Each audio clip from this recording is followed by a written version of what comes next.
Hello, mga kamaster, maraming salamat po sa lahat ng tumatangkilik ng The Secretly Rich Man, Gerald Crawford Story. Paki-follow and subscribe mga master para sa mga susunod pang mga kabanata. Isa pala akong rich kid. By 2 years is body. Kabanata 1961. Dahil magtutulungan sila, tiyak na si Gerald ang susunod sa pinakamalaking proyekto. Kung sa bagay, ano ang point kung hindi siya? Narinig yun pagkatapos ay sumagot si Zachariah, "Maswerte ka, Chairman Crawford.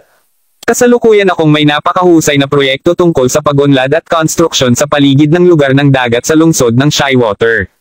Nang makita ang kawili-wili sa sinabi ni Zachariah, tinanong ni Gerald, "Maaari mo bang pinag-uusapan ang tungkol sa pagpapaunlad ng komersyal na lugar sa paligid ng lugar ng dagat ng lungsod?" Note bilang tugon, ngumiti si Zachariah bago sumagot, "Iyon ang isa. Nakita kong narinig mo ang tungkol sa proyekto, Chairman Crawford. Hindi ko tatanggi na binabantayan ko ang lugar na iyon. Bakit hindi namin ito gawin sa ganitong paraan, Chairman Kershaw? Para sa partikular na lugar, pinaplano kong lumahok ang aking pangkat sa pamamagitan ng pagsakop ng isang malaking bahagi at isagawa ang construction sa iyong pangkat.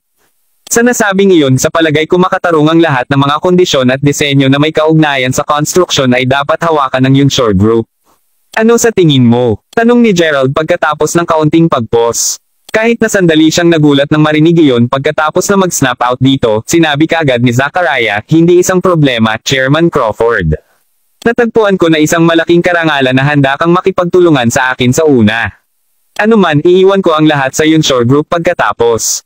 Matapos makarecover mula sa kanyang tunay na pagkabigla ng mas maaga, si Zachariah, para sa isa, ay mas nakakaalam kaysa makipag-ayos pa kay Gerald. Kung sa bagay, masama kung makasama niya ang masamang panig ni Gerald at tuluyang mawala sa kanya ang pagkakataong makipagtulungan. Sa mundo ng negosyo, ang pag-alam kung paano at kailan kikilos ay mahalaga. Kung ang isa ay hindi nakuha ang pagkakataon ng lumitaw ito, ang kabiguan ay ang tanging pagpipilian na natitira. Nasa oras na iyon nang pumasok si Natalie sa silid dala ang tsaa ni Zachariah. Pagkakita sa kanya, kaagad na nag-order si Gerald ng, "Andyan ka, Natalie. Pumunta sa draft ng isang kontrata para sa isang pakikipagtulungan at ipakita ito sa akin sa paglaon." "Got it, Chairman Crawford," sagot ni Natalie bago lumabas ng silid.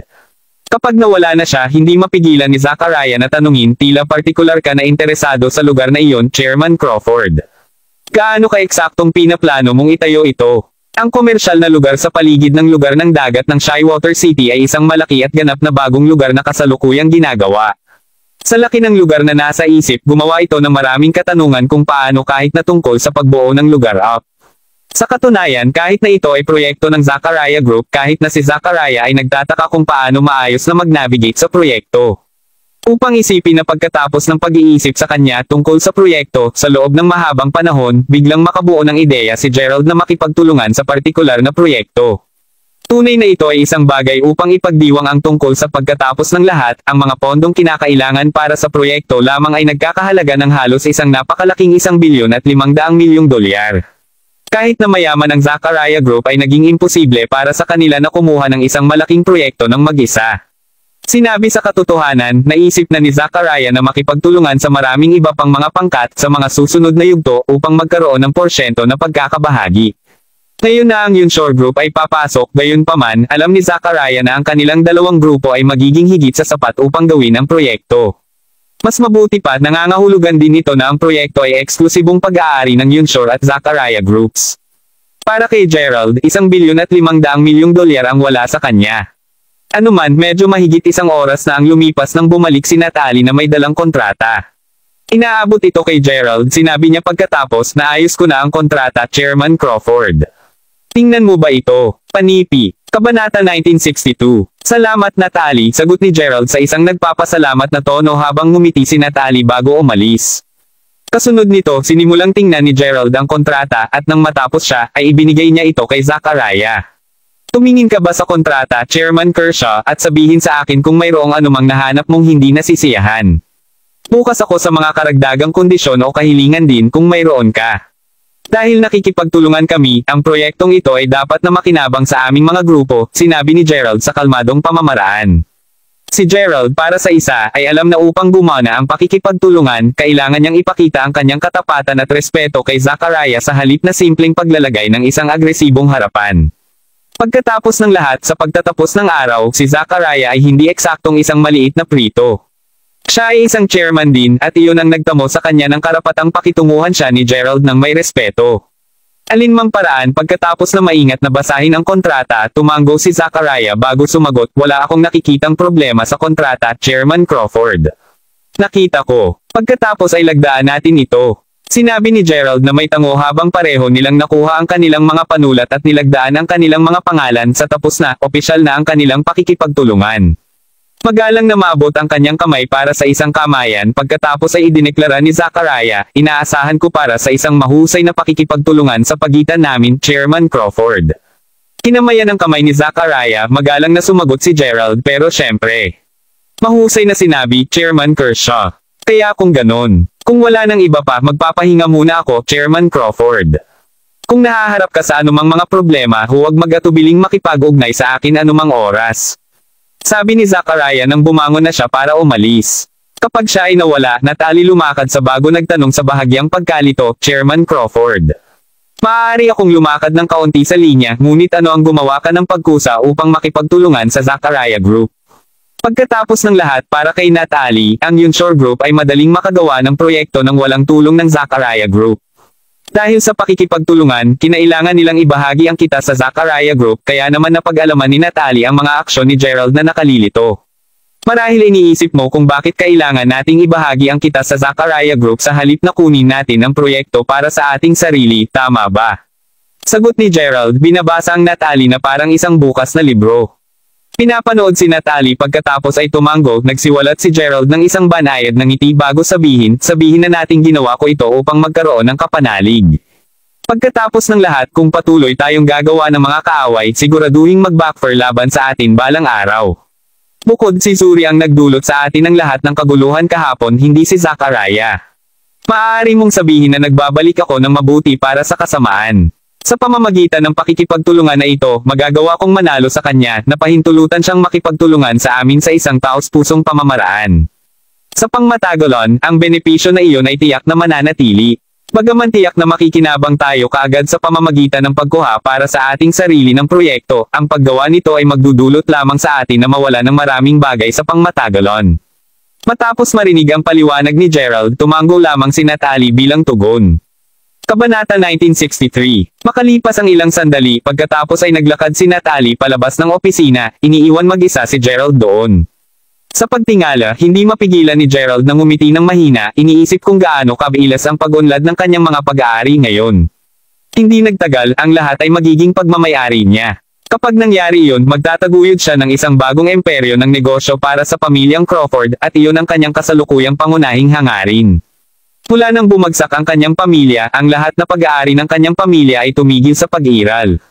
Dahil dito, nais ni Gerald na bawiin ang lahat na dating nagmamayari ng kanyang pamilya. Mabilis sa gabi, makikita si Gerald na pumapasok sa kanyang pag-aaral sa kanyang vilya. Pagkuha ng isang kahon na natakpan ng alikabok mula sa isang mataas na stand, hindi mapigilan ni Gerald na titigan ito sandali. Dinala niya ang kahon mula sa dating tahanan ng kanyang pamilya at nanatili itong hindi nabuksan hanggang sa araw na ito. Tungkol sa kung bakit niya ito dinala, gusto lang niyang panatilihing ligtas ito. Pagkatapos ng lahat, walang ibang nakakaalam na ang kahon ay narito dahil si Gerald ay partikular na naging lihim dito. Anuman ang kahon ay naglalaman ng mga item na pag-aari ng kanyang lolo at naisip niya na ipinagpaliban niya ang pagbubukas nito ng medyo masyadong mahaba. Panahon na upang makita ang mga nilalaman nito. Matapos mag-atubili ng bahagya, sinipilyo ni Gerald ang alikabok sa kahon bago maingat na tinanggal ang talukap ng mata nito at sa loob, nakita niya ang isang mala notebook na notebook. Dahil medyo malaki ang kahon, hindi mapigilan ni Gerald na itaas ang isang bahagyang kilay sa kanyang pagkalito. Bakit ginamit ang isang malaking kahon upang mapanatili ang mala notebook na ito? Pagkatapos ay muli, ang kanyang lolo ay hindi gumawa ng mga bagay ng walang dahilan. Ang kwaderno ay tiyak na isang bagay na pambihira mula nang mapanatili ito ng matandang lalaki sa ganitong paraan. Anong mga lihim ang hawak nito? Pagkuha ng basag na notebook pagkatapos ay dahan-daang inilagay ito ni Gerald sa isang mesa at sinimulang maingat na baligtarin ito. Sa takip nito lahat ng lumala at ang mga papel sa loob ng lahat ng pagkakulob at dilaw, ligtas na ipalagay ni Gerald na ang notebook ay dapat na hindi bababa sa maraming dekada. Ang isang flip ay masyadong matigas at ang buong notebook ay madaling gumuho. Kabanata 1964. Matapos maingat na magpatuloy na basahin ang kwaderno, hindi nagtagal na tanto ni Gerald kung ano ito ginamit. Tulad ng nangyari, ginamit ng kanyang lolo ang kwaderno upang itala ang lahat ng nangyari simula pa nang maitatag ang pamilya Crawford. Kasama pa rito ang pagtatatag ng iba pang pamilya Crawford. Sa pagbabasa, hindi mapigilan ni Gerald na mapangiti ang kanyang mga ngipin nang maalala niya na ang kanyang pamilya ay naging mga papel lamang, mga po na mamanipula ng kanyang lolo. Sa huli, wala sa Crawfords ang nagpatuloy na umiiral. Ang lahat ay kay Gerald ngayon. Nahihiling ang pag-iisip, pagkatapos ay nagpatuloy si Gerald sa pag-flip sa notebook at hindi nagtagal bago lumaki ang kanyang mga mata habang nagbubulungan siya, ang kapangyarihang mana ng Crawford. Ito, labis na interesado sa bagay na ito, kaagad na nagsimulang mag-ingat si Gerald sa tukoy na pahina. Ang Crawford Inheritance Power ay isang lihim na ang kanyang pamilya ay itinago ng maayos sa loob ng daan-daang taon, at ang lakas mismo ay maaaring makuha ng isang tao na bahagi ng linya ng dugo ng pamilya Crawford. Habang natututo si Gerald kahit na nakamit ang kondisyong iyon, hindi nito ginawang madali ang lakas ng mana. Pagkatapos ng lahat, ang kapangyarihan ay umiiral lamang sa isang malayong lupain na kilala bilang Ultraman Realm. Kaya't may isa pang mundo na tinatawag na Ultraman Realm. Sa pag-iisip tungkol sa ibang mga mundo, hindi mapigilan ni Gerald na gunitain ang alaala noong siya ay nasa Laycom Continent, bagaman mabilis niyang inalis ang mga iniisip. Ano man ang kaso, ang mahalagang bagay na dapat tandaan ay ang Crawford Inheritance Power ay matatagpuan sa Ultraman Realm. Sa pag-iisip tungkol dito, nagtaka si Gerald kung makakagawa siya ng isang tagumpay sa kanyang lakas kung nakuha niya ang Aegon na iyon. Kung iyon ang kaso, kung gayon siya ay tunay na magiging pinakamakapangyarihang tao sa loob ng lupang paglilinang. Kabanata 1965. Habang iniisip niya yon, napailing si Gerald bago nagpatuloy na basahin, iniisip kung mayroong anumang mga talaan kung paano papasok sa Ultraman Realm. Sa kabutihang palad, ang eksaktong paraan ng pagpunta sa lugar na iyon ay nakasulat lamang ng ilang mga linya sa ibaba. Bilang ito ay naka-out, ang tanging paraan upang makarating doon ay sa pamamagitan ng paghanap ng isang nakatago na monumentong bato sa tuktok ng Mount Kenlaux. Kahit na matapos itong hanapin, pagkatapos lamang magchanting ng isang tukoy na spell ay maaaring makuha ng isang tao ang portal sa Ultraman Realm upang buksan. Ang spell mismo ay isang bihirang isa, at 5 tao lamang ang nalaman ito. Naturally, ang lolo ni Gerald ay naging isa sa kanila. Sa pagbabasa, nalaman ni Gerald na 3 sa kanila, hindi kasama ang kanyang lolo, ay namatay na 70 taon na ang nakalilipas, na nangangahulugang isa lamang ang nanatiling buhay hanggang sa araw na ito. Ang taong iyon ay tila nagpunta sa pangalang Christos Hamilton, ngunit habang matututo si Gerald, umalis na siya sa Dragonaut at lumipat sa Rico ng medyo sandali ngayon. Kahit na, alam ni Gerald na kailangan niyang hanapin ang lalaking iyon kung nais niyang makuha ang Crawford Inheritance Power sa Ultraman Realm. Gayunpaman si Christos ay dapat na malapit na sa 100 taong gulang sa ngayon. Bakit bigla siyang pumili na lumipat sa Rico ng lahat ng mga lugar? Sinusubukan ba niyang iwasan ang isang bagay? Ito ay isang misteryo na si Gerald ay pantay na masigasig sa paglutas. Ano man ang kaso, pinangisda ni Gerald ang kanyang mobile phone at nagsimulang tawagan si Natalie.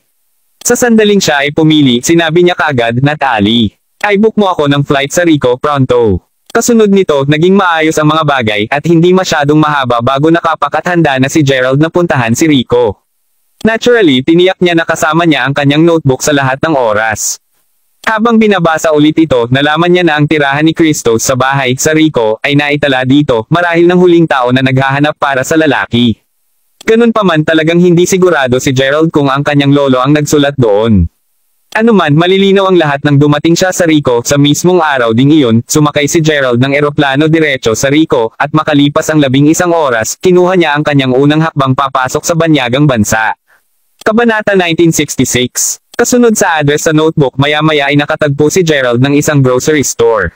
Sa kanyang sorpresa, gayunpaman, ang tindahan ay mukhang wala ng negosyo sa loob ng maraming taon. Pati ang pintuan ng tindahan ay saradong mahigpit.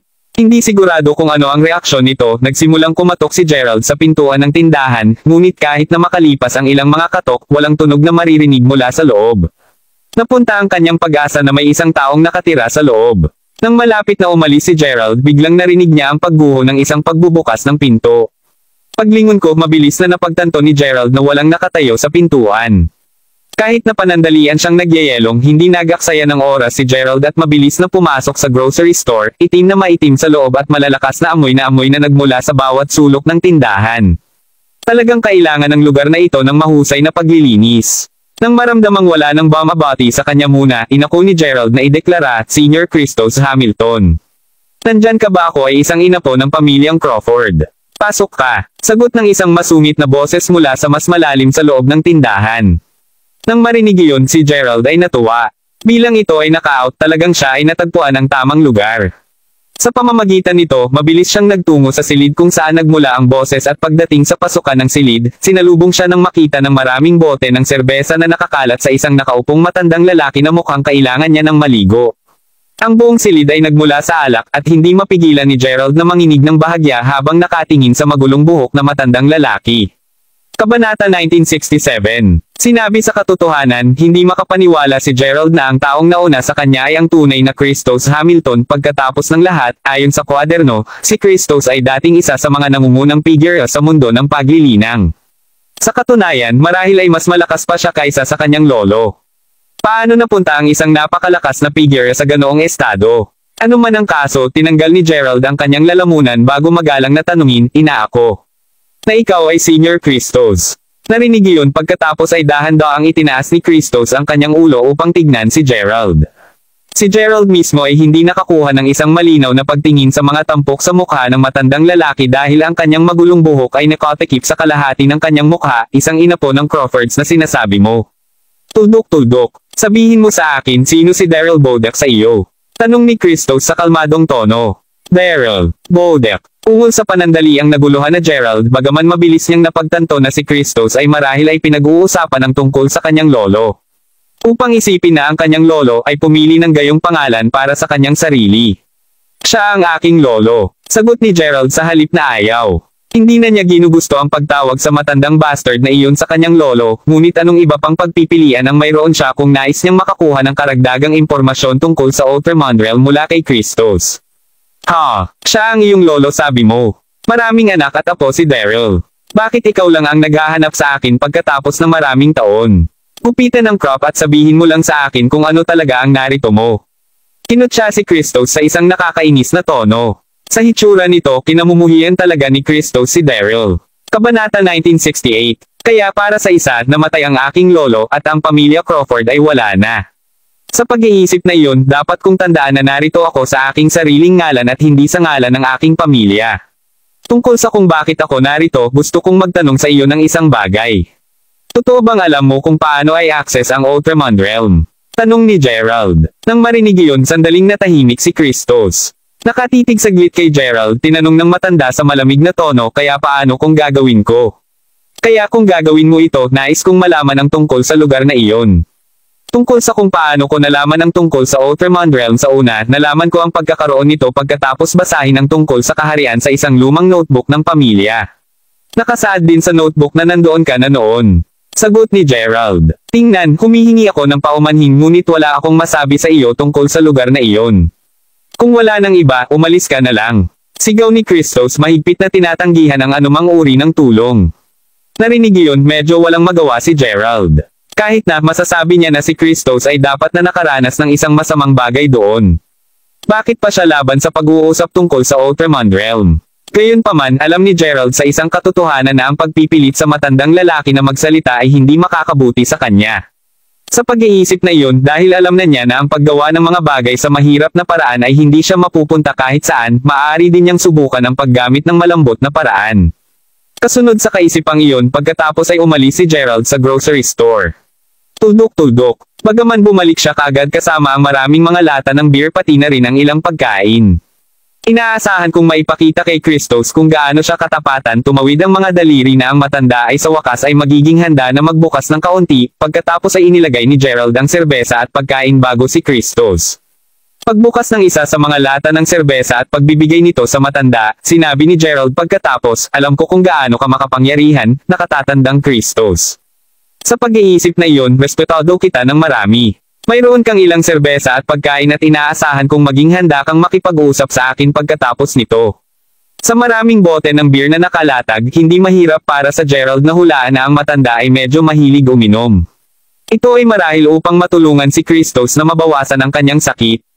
Kabanata 1969. Nakatitig ng mabuti kay Gerald, tuluyang bamaantong hininga si Christos bago kumuha ng beer lata na inabot sa kanya ni Gerald. Matapos ang ilang paghigop, sinenyasan si Christos na sabihin, ibang-iba ka kay Daryl, alam mo yun. Wala ka man lang hitsura o pakiramdam tulad ng kanyang apo. Anuman sa kabila ng katotohanan siya ay naging isang calculative person sa kanyang buong buhay tila kahit na hindi iyon maaaring makatulong sa kanya na makatakas sa kamatayan.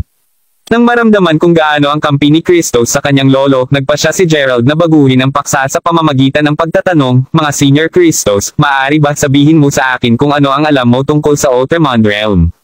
Anong uri ng lugar ito? Tila inaasahan na ang tanong na iyon na muling darating, si Christos ay napabuntong hininga lamang habang sumagot, Kid, prangkahan mo at sabihin sa akin kung bakit napakausisa mo sa Ultraman Realm. Hindi mo seryosong naiisip na magtungo doon, maaari ba? Na ako, nakatatandang Christos. Kung sa bagay, gusto kong makakuha ng Crawford Inheritance Power. Idineklara ni Gerald, hindi na pinalo ang paligid ng Bush. Kaya talagang hinahabol mo ang kapangyarihang iyon. Magkatulad ka kay Daryl sa aspektong ito. Pagkatapos ng lahat, nais niyang makakuha din ng kapangyarihang mana. Anuman, sasabihin ko ito ngayon na ang Ultraman Realm ay hindi kasing simple ng iniisip mo. Ito ay isang lugar na hindi maaabot ng ating mga tao. Sumagot si Christos, tunog ng unting nakakagulo sa bawat pagdaan ng salita. Ang pagtaas ng isang bahagyang kilay, na prompt si Gerald na magtanong, at bakit ito? Sinabi mo alam mo kung gaano ako kalakas, di ba? Kaya sa kabila ng katotohanan iyon, halos mawalan ako ng buhay doon. Ano pa, ang karamihan sa aking mukha ay nawasak habang nasa Ultraman Realm ako. Panipi. Kabanata 1970. Matapos sabihin iyon, bumaantong hininga si Christos bago ilipat ang kanyang buhok sa tagiliran, inilantad ang kanyang buong nasunog na mukha. Isave para sa makitid na hiwa ng kanyang mga mata at isang napakalaking hindi nawawalang ilong at bibig, lahat ng iba pa ay ganap na nasunog. Natural, iniwan nito si Gerald na gulat na gulat. Pagkatapos ng lahat, kahit na tulad ng isang makapangyarihang tao tulad ni Christos ay napunta sa pagkakaroon ng gayong mga kaayla hilakbot na pinsala sa Ultraman Realm. Tila ang lugar na iyon ay talagang mapanganib. Anuman, pagkatapos ay nagdagdag si Christos sa isang seryosong tono, muli, pinapayuhan ko kayo laban sa pagkuha ng anumang karagdagang impormasyon tungkol sa Ultraman Realm. Kalimutan lamang ang tungkol sa kapangyarihang mana at ipamuhay ng maayos ang iyong buhay. Kung hindi man, mapupunta ka lang tulad ko. Habang alam ni Gerald na mabuti ang ibig sabihin ni Christos, natural na hindi niya gagawin ang sinabi ng matanda. Dahil doon, lumuhod si Gerald sa harapan ni Christos bago magalang na pagmamakaawa, naiintindihan ko na nagmamalasakit ka sa aking kabutihan, nakatatandang Christos. Gayunpaman, pinipilit kong pumunta doon, at upang magawa ito, inaasahan mong matutulungan mo akong mag-unlock ang monumento ng bato upang makapunta ako sa Ultraman Realm. Nang marinig iyon, si Christos ay napabuntong hininga lamang. Habang hindi ka katulad ni Daryl, nakikita kong minana mo ang katigasan ng kanyang ulo. Kaya, dahil mapilit ka sa pagkamatay kaya't maging. Intindihin mo na pasanin mo ang lahat ng mga kahihinatnan ng iyong mga aksyon. Ani Christos, labis na ikinatuwa ni Gerald. Sabihin sa katotohanan, kailangan lamang ni Gerald ng tulong ni Christos sa pagbubukas ng portal sa Ultraman Realm. Kapag nandoon na siya, inaasahan na niyang gawin ang lahat ng mag-isa. Habang totoo na naisip niya ang ganoong paraan upang hindi mapagsapalaran ni Christos na mamatay muli sa pamamagitan ng pagsunod sa kanya, si Gerald ay matapat na higit na nag-aalala tungkol sa pagkakaroon ng pakikitungo sa mga problema sa pag-inom ni Christos sa daan kung ang matanda ay dumating. Kabanata 1971. Ano man ang kaso, segundo lamang ang lumipas ng kapwa naging malubha ang ekspresyon ni na Gerald at Christos. Pareho sa kanila ang nakaramdam ng napakalawak na layunin ng pagpatay na mabilis na papalapit sa kanila mula sa labas. Mukhang sinundan ka, anak. Mayroon kang maraming mga kaaway o kung ano. Ungol ni Christos. Dahil si Christos ay nahuhulog dito sa loob ng maraming dekada, walang paraan na darating ang kaaway para sa kanya. Sa pag-iisip na iyon, naintindihan ni Gerald na makatuwiran lamang para sa mga taong mamamatay tao na susunod sa kanya. Gayunpaman, upang isipin na ang balita tungkol sa kanyang pagdating sa Rico ay kumakalat ng napakabilis. Si Gerald para sa isa ay hindi inaasahan ang iba na darating pagkatapos niya. Naobserbahan ba siya ng kanyang mga kaaway sa buong panahong ito? Anuman, mapababa lamang ng ulo ni Gerald ang kahihiyan habang sinabi niya, humihingi ako ng paumanhin para sa gulo, nakatatandang Christos. Payagan akong makitungo muna sa kanila. Kasunod nito, lumabas siya ng grocery store at tumayo sa may pintuan. Sa puntong ito, ang gabi ay bumagsak na at madilim na. Idinadagdag iyon sa katotohanang walang isang kaluluwa ang makikita na naglalakad sa mga kalye, ang tanawin ay walang alinlangan na kitakot-takot. Ito ay halos nadama tulad ng panganib lurk sa bawat sulok. Isang split segundo matapos na maisip ni Gerald, maraming mga kutsilyo ang nagsimulang lumipad patungo sa kanya. Habang nagawang iwasan ni Gerald ang lahat sa kanila na nagre-resulta sa mga kutsilyo na nakapasok sa pintuan sa likuran niya, madilim na upang makita ang mga sumasalakay sa kanya. Gayunpaman, hindi nagtagal bago ang ilang mga kalalakihang mukhang pamamaslang, lahat sila ay nagbibigay ng mga itim na demanda, ay lumitaw mula sa mga anino. Ang lahat sa kanila ay may hawak na mga long swords at mabilis nilang napalibutan ang kabataan. Kabanata 1972. Habang ang mga armadong kalalakihan ay hindi eksaktong mahina kay Gerald, wala silang malapit sa kalaban niya. Bago pa man lumipat ang sinuman kasama si Gerald, gayunpaman, isang malabo na figure ang biglang lumusot palabas ng grocery. Natigil sa harap mismo ni Gerald, naglabas ang figure ng isang malakas na shockwave mula sa kanyang palad na pinapadala ang lahat ng mga lalaking nakaitim na lumilipad. Sa oras na lumapag sila, lahat sila ay patay na. Siyempre, ang gumawa ng gawa ay walang iba kundi si Christos at ang kanyang kapangyarihan ay tiyak na sorpresa kay Gerald. Pagkatapos ay muli, mas nagulat si Gerald sa katotohanang tinulungan siya ni Christos na ilabas ang mga lalaking iyon sa una. Ano man ang kaso, tinignan ni Christos si Gerald na medyo naiinis bago sabihin, "Hoy, bakit mo pa nasasayang ang oras sa mga ugali na iyon? Sinabi mo na kailangan mo ng tulong ko upang magtungo sa Ultraman Realm, hindi? Tayo na." Nang marinig iyon, tama na napahiya si Gerald. Pagkatapos ng lahat, habang maaari niyang mailabas ang mga kalalakihang iyon ng napakadali, hindi niya nagawa kaagad tulad ng ginawa ni Christos. Anuman dahil si Christos ay nakitungo sa kanila, mayroon siyang isang mas kaunting bagay na dapat abalahin. Gayunpaman, kinailangan itong ibigay ni Gerald sa matandang iyon. Pagkatapos ng lahat, pinananatili pa rin niya ang kanyang lakas matapos ang lahat ng mga taon. Alinmang paraan, umalis ang dalawa patungo sa Dragonaut. Nang sumakay na sila sa kanilang flight, hindi mapigilan ni Gerald na magtanong, "Senior Christos, ayon sa kwaderno, ang bato na monumento na patungo sa Ultraman Realm ay matatagpuan sa tuktok ng Mount Kenlaux. Totoo ba iyon?" Bingo! Sa pag-aktibo, magbubukas ito ng isang portal sa Ultraman Realm. Sagot ni Christos na hinimok na tumango si Gerald. Nang makarating sila sa Dragonaut, sumakay ang duo sa isang kotse bago dumiretso sa Mount Kenlaux. Kabanata 1973. Habang patungo ang duo patungo sa Mount Kenlaux, isang lalaking nakasuot ng itim na itim ang makikita na nakaluhod sa gitna ng isang silid na matatagpuan sa dulong-dulo ng Dragonaut. Ang lalaki mismo ay nakaluhod sa harap ng isa pang nakasuot na lalaki na may isang setro ng mga uri sa kamay. Makalipas ang ilang sandali, mabilis na nagulat ang nakaluhod na lalaki, sa narinig, iniwan na ni Gerald si Rico at ngayon ay bumalik na sa Dragonaut, pinuno. Kumbaga, papunta na siya sa Mount Kenlaux. Nang marinig iyon, tinanong ng nakasuot na lalaki sa isang malamig na tono, "Mount Kenlaux? Bakit sa lupa siya patungo doon?" "Hindi pa natin masasabi na sigurado, ngunit mayroon kaming iba pang kapansin-pansin. Mayroong isang napakalakas na tao kasama si Gerald ngayon at lahat ng aming mga kalalakihan na ipinadala upang salakayin si Gerald ay pinatay sa iisang pag-atake ng taong iyon." Sabi ng nakaluhod na lalaki habang umiling. Narinig iyon, ang lalaking may kasuotan pagkatapos ay ngumuso bago sinungitan, "Ano ka hanggang sa oras na ito, Gerald? Hindi mahalaga. Dalhan mo ako ng kotse ngayon. Papunta na ako sa Mount Kenlaux.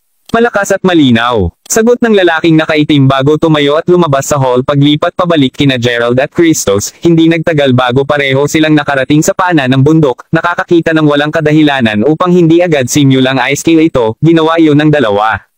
Inabot sila ng mga 3 oras ngunit kalaunan nakarating sila sa tuktok ng bundok. Sa pagtingin sa paligid, nakita ni Gerald ang isang berde-puting bato na monumento sa pinakamataas na punto ng bundok. Tumingin ito tulad ng inilarawan ni Christos at ng notebook. Sa masusing pagsisiyasat, maraming mga pattern at hindi matukoy na mga salita ang tila inukit sa monumentong bato. Alinmang paraan, hindi sasayangin ni Christos ang kanyang oras sa paghihintay para matapos si Gerald sa pag-inspeksyon sa lugar. Sa pag-iisip na iyon, dumiretso siya sa punto at sinabi, "Narito tayo, bata. Ang batong monumento na magdadala sa iyo sa Ultraman Realm, handa ka na ba?" "Ako, nakatatandang Christos. Magsimula na tayo." Panipi. Kabanata 1974. Pinapanood si Gerald pagkatapos ay tiwala ng tiwala, nagsimulang maglakad si Christos papunta sa monumento ng bato bago ilagay ang kanyang kamay dito. Sa pagsisimula niya ng pagbigkas ng isang baybayin, ang bantayog ng bato ay mabilis na nagsimulang maglabas ng isang banayad na glow. Gayunpaman, kung mas mahaba siya ay sumigaw, mas maliwanag ang glow hanggang sa kalaunan, ang buong tuktok ng bundok ay kasing ilaw ng isang beacon. Sa panonood ng malapad na mata habang nagsimulang bumuo ng isang portal, kumalas si Gerald mula sa kanyang pagkamangha nang marinig niyang tumawag si Christos, ang lahat ng nangyayari mula sa puntong ito ay magiging sa iyo, anak. Nagtatapos ang tulong ko dito, nakuha yon. Kung gaano kaseryoso ang tono ni Christos, gumalang na tumango si Gerald bago sumagot, malakas at malinis. Salamat sa lahat ng iyong tulong, nakatatandang Christos. Kasunod nito tumakbo si Gerald papunta sa portal at ang pangalawang dumaan siya rito, nawala ang portal sa manipis na hangin. Makatiyak ka na ligtas itong naipasa ni Gerald sa portal pagkatapos ay nagsimulang bumaba si Christos sa bundok sa pamamagitan ng isang nakatagong landas. Ang kanyang trabaho dito ay tapos na at tulad ng sinabi niya ng paulit-ulit, nasa kay Gerald ngayon kung magtagumpay siya o hindi, anuman ang kaso, ilang sandali lamang makalipas ang pag-alis ni Christos, dumating sa lugar na pinangarap ang nakasuot na lalaki kasama ang ilan sa kanyang mga tauhan. Bagaman kaagad nilang sinimulan ang paglalakad sa tuktok ng bundok, sa kalaunan ay napagtanto nila na si Gerald ay wala kahit saan. Dahil sa kanilang kakulangan ng mga pahiwatig kung saan napunta si Gerald, ang isa sa mga nasasakop ay iminungkahi, Chief, tandaan na ang sinag ng ilaw na nakita natin mula sa paanan ng bundok kanina. Nawala ito ilang sandali at ganoon din si Gerald. Sa palagay mo, sa katunayan, hindi ko gusto kung gaano malas ang lugar na ito. Anuman, hanapin ang lalaking iyon na dumating dito kasama si Gerald. Dapat alam niya kung anong nangyari. Iniutos ang nakarobed na tao, ang kanyang ekspresyon ay mabangis. Naturally, walang ideya si Gerald na nangyayari ang lahat ng ito, at nagpatuloy lang siya sa paglalakad hanggang sa kalaunan, hamupa ang ilaw mula sa daanan, na naging bahagi ng portal, iniwan si Gerald na nakatitig ang mata sa nakita sa harapan niya. Mula sa hitsura nito, matagumpay siyang nakapasok sa Ultraman Realm, at ang kabilang dulo ng portal ay pinangunahan siya sa isang stream sa ilang uri ng lambak. Hindi alintana, ang tunay na namangha sa kanya ay kung gaano kaganda ang hitsura ng kalikasan sa mundong ito. Mula sa maunlad na halaman sa mga bundok at ang malinaw na kristal na tubig sa batis, ang lugar na ito ay mukhang ganap na kaakit-akit. Kabanata 1975. Upang isipin na ang kanyang unang impression sa pagpasok sa Ultraman Realm ay magiging kung gaano kaibig-ibig lumitaw ang kalikasan ng lugar na ito. Habang tiyak na gugustuhin niyang tangkilikin ang pananaw ng medyo mas matagal, alam ni Gerald na mayroon siyang mas mahahalagang bagay na dapat gawin. Sa pag-iisip na iyon, iniwan niya ang sapa at nagsimulang maglakad hanggang sa kalaunan ay natagpuan niya ang isang bayan ng mga uri, papasok pa lamang siya sa bayan, gayunpaman, nakakuha ng kanyang mata ang pamilyar na kislap ng salamin ng isang talem. Napagtanto na nagmula ito sa kalapit na gubat, tinaas ni Gerald ang isang bahagyang kilay bago lumusot upang siyasatin, makalipas ang ilang sandali, sinalubong siya ng paningin ng isang babae, nakasuot ng lila na damit na inaatake ng 5 lalaking bihis na puti. Naturally, ginawa nitong hindi kapani-pani walang galit si Gerald. Pagkatapos ng lahat, paano ang napakaraming kalalakihan na makakalaban sa isang solong babae? Wala ba silang dignidad? Ano man ang kaso, kahit na ang babae, na may mahabang kamay, ay malinaw na mas marami sa bilang, si Gerald ay matapat na nagulat na nagawa niyang palayasin ang mga kalalakihan ng mahusay. Kinailangan niyang aminin na siya ay napakalakas kahit na, sa huli, mayroong lakas sa bilang, at ang ginang na kulay lila ay natagpuan ang kanyang sarili na nahuhulog sa lupa, ang kanyang taybak ay tumilapon sa gilid habang umubo siya ng isang maraming dugo. Nakangisi nang makita niya iyon, isa sa 5 lalaki pagkatapos ay lumakad patungo sa nasugatang babae bago ngingi siya ng masamang ngiti sa mukha, namamatay ka sa kamay ko ngayon, Zion Landers. Dahil malapit ka ring mapahamak, payagan mo akong tikman muna ang mainit at malambot mong katawan. Huwag ka ring manggahas, Johnny Babs. Hindi ka nagkakaroon ng paraan kahit na mamatay ako. Ungol ni Zion habang nakatingin sa malungkot na lalaki. Narinig iyon, si Johnny ay simpleng tumawa ng malakas bagong inisyon o mangyaring na para kang nasa anumang posisyon upang sabihin iyon. Men, grab her. Kapag natapos ko na ang kanyang katawan, magkakaroon ka ng bawat isa bago natin siya pumatay. Tumisi nang may pagnanasa ng marinig iyon, ang 4 na kalalakihan ay nagsimulang palibutan si Zion palapit sa kanya ng bawat hakbang.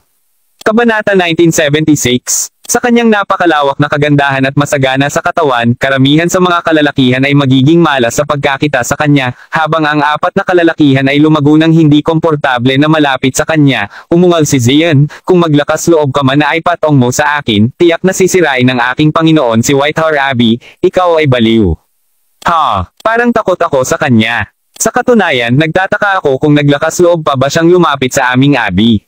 Kinutya si Johnny, ganap na hindi napinsala ng banta.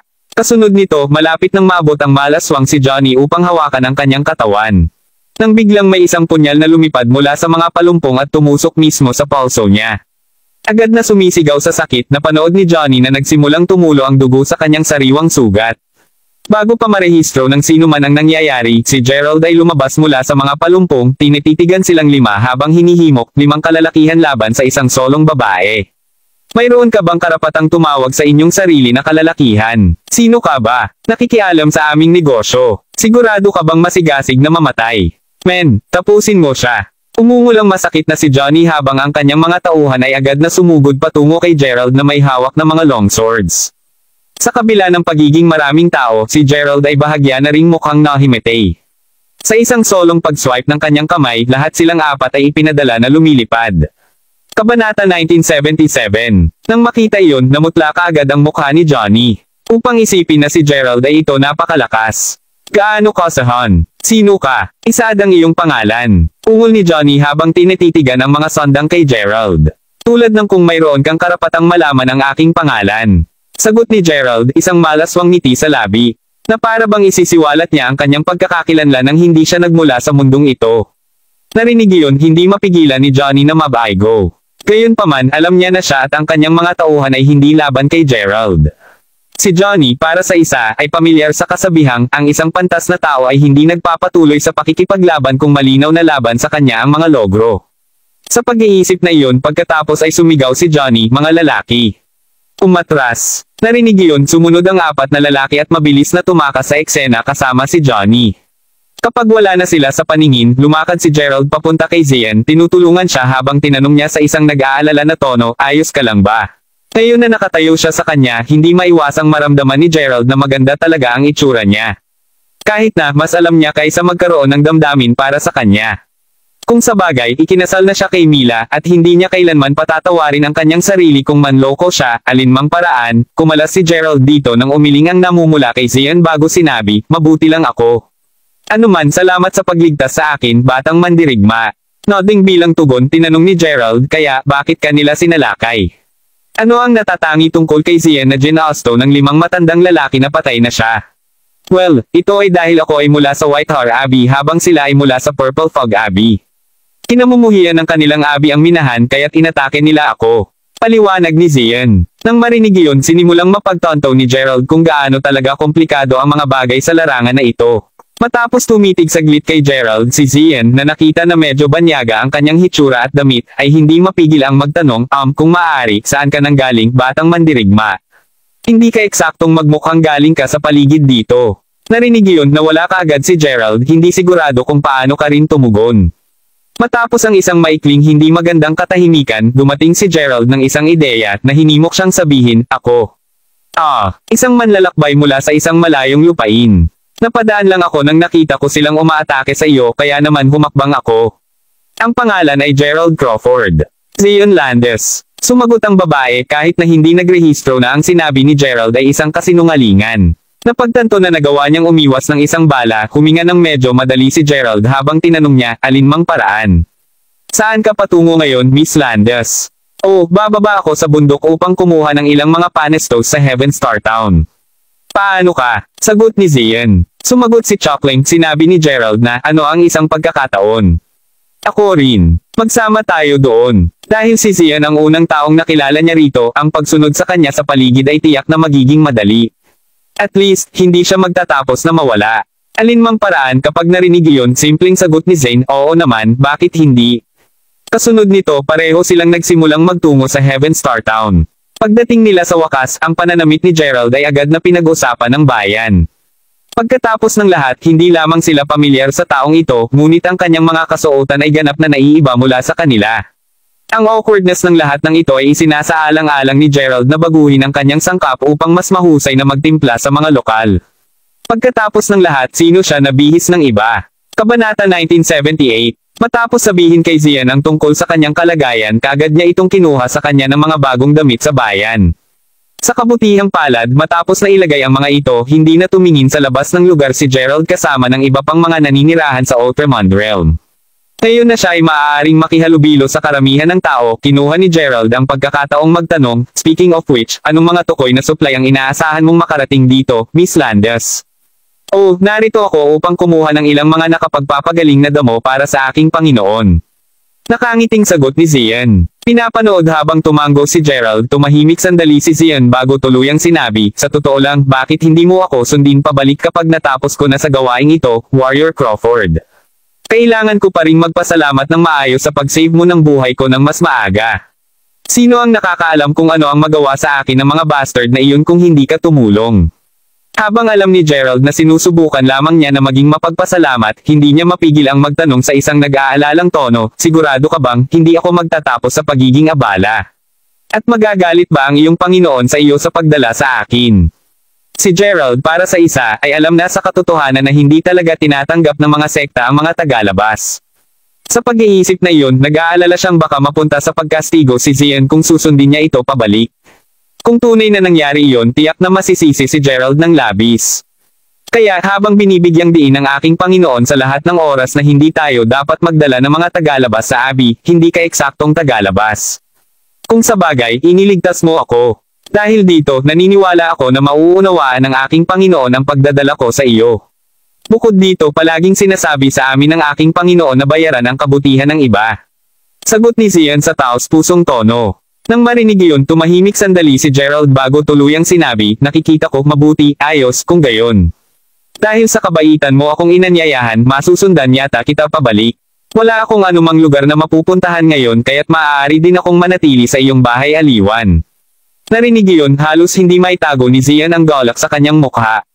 Kung tutuusin, kung magiging matapat si Zian, medyo naakit siya kay Gerald.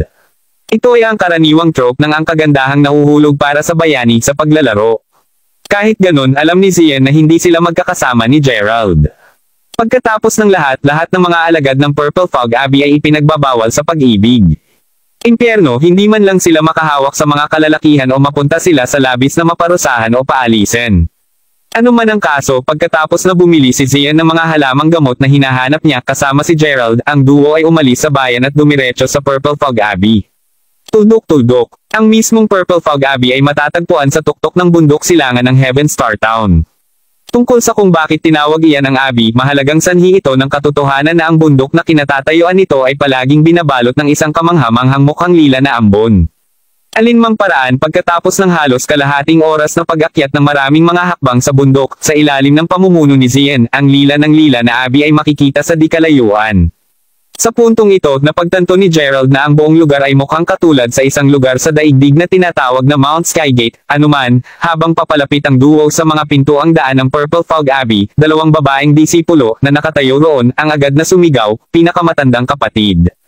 Bumalik ka na. Matapos tumango si Zian ng nakangiti, ang dalawang batang babae na napansin ang presensya ni Gerald ay hindi mapigil ang magtanong, ang pinakamatandang kapatid.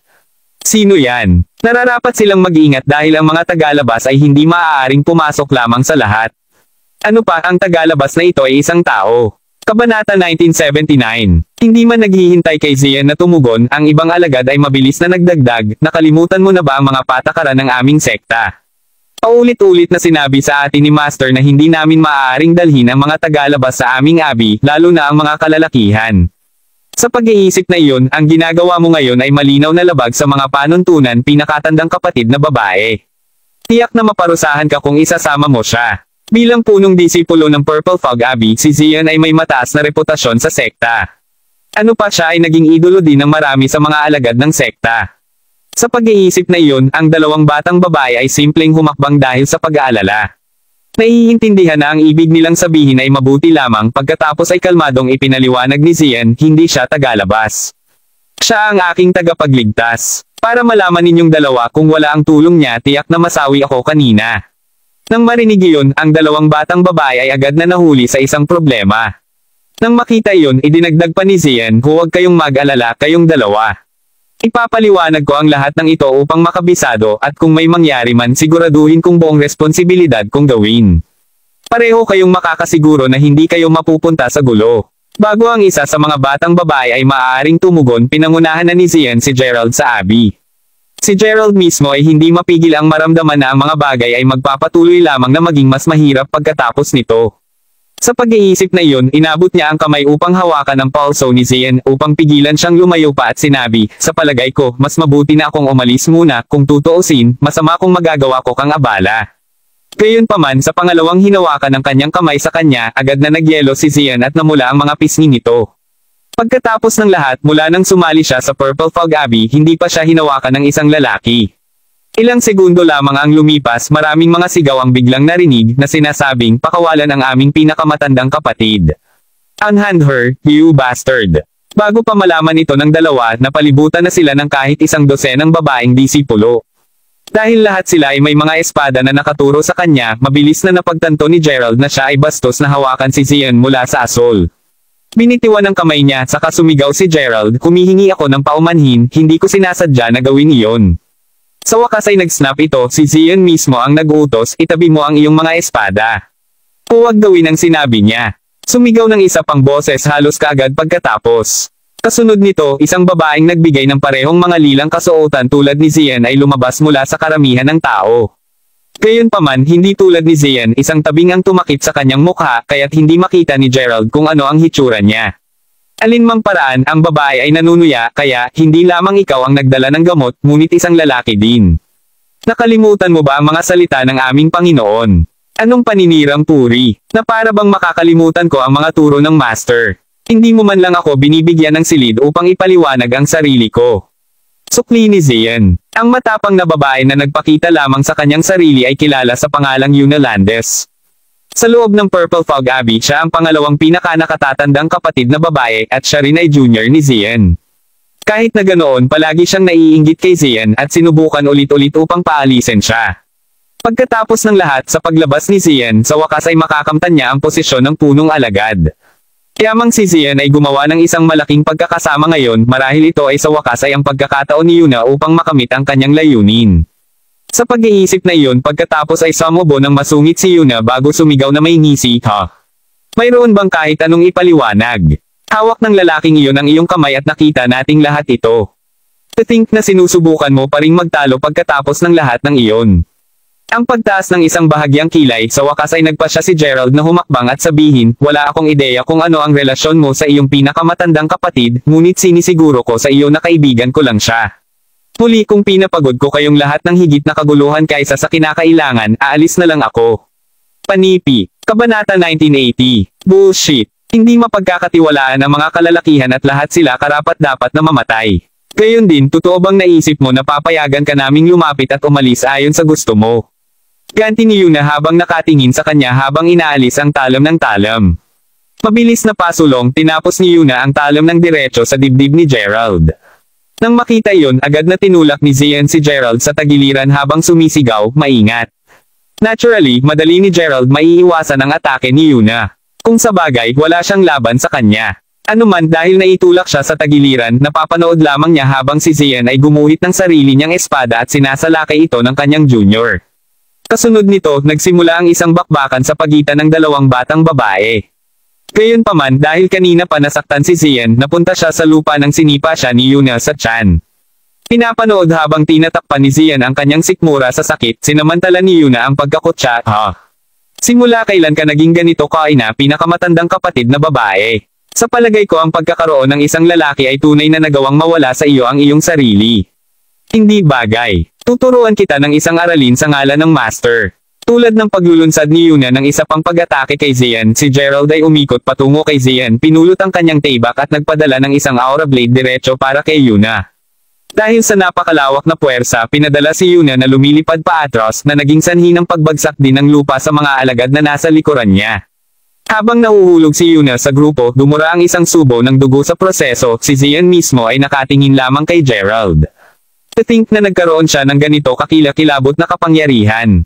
Hindi nakakagulat na si Johnny at ang kanyang mga kaibigan ay hindi maaaring manalo laban sa kanya. Ano man ang kaso, sinaksak ni Gerald ang talam sa lupa bago tinitigan si Yuna habang umungol, anong kamangmangan. Upang isipin na maglakas loob ka upang labanan ang iyong pinakamatandang kapatid na babae kahit na pagkatapos na sinabi ko sa iyo ng paulit-ulit na walang anuman sa pagitan namin. Sa eksaktong sandaling iyon, biglang lumipad ang isang tailback mula sa isa sa mga bahay. Kahit na mapanganib na malapit ito sa butas sa pamamagitan ni Gerald, ang kabataan mismo ang simpleng binaling ang kanyang katawan na naging sanhi ng paglipad ng talam sa kanyang mata. Sa sandaling tumigil ang paggalaw ng espada pagkatapos ng pagulos sa pintuan na papasok na sa daan, lahat ay lumingon upang tingnan ang direksyong itinapon mula sa pinapanood bilang isang babaeng maputi ang buhok nagbigay ng pantay na puting balabal lumabas sa bahay, lahat maliban kay Gerald ay agad na lumuhod bago tumawag, "Guro." Bilang ito ay naka-out siya ay Faith Connell, ang matriarch ng Purple Fog Abbey. Nakatingin kay Gerald, sumigaw si Faith sa galit na tono, wala pang tao ang naglakas loob na humakbang papuntang Purple Fog Abbey. "Sino ka? At paano ka naglakas loob na lumapit upang magdulot ng gulo?" Narinig yun, mabilis na sumagot si Zian, "Ako ang nagdala sa kanya, Master." Taos puso akong humihingi ng paumanhin. Paglingon ng masunod na pagtingin kay Zian, sinabi ni Faith pagkatapos, "Zian, hindi ka ba aking punong alagad? Ikaw, ng lahat ng mga tao, dapat mong malaman ang mga patakaran ng sekta. Paano mo nagawa ang isang matinding kasalanan?" Yumuko Zian pagkatapos ay sumagot, "Alam ko ang aking pagkakamali, Panginoon." Bago pa may ibang nasabi sa kanila, sinamantala ni Gerald na sumigaw, "Hold it. Alam mo lang kung hindi dahil sa akin, ang iyong punong alagad ay namatay na ngayon." Panipi. Maraming salamat mga Kamaster sa walang sawang pagsusubaybay, isang like, share, and subscribe naman dyan mga Kamaster. Abangan ang susunod pang mga kabanata.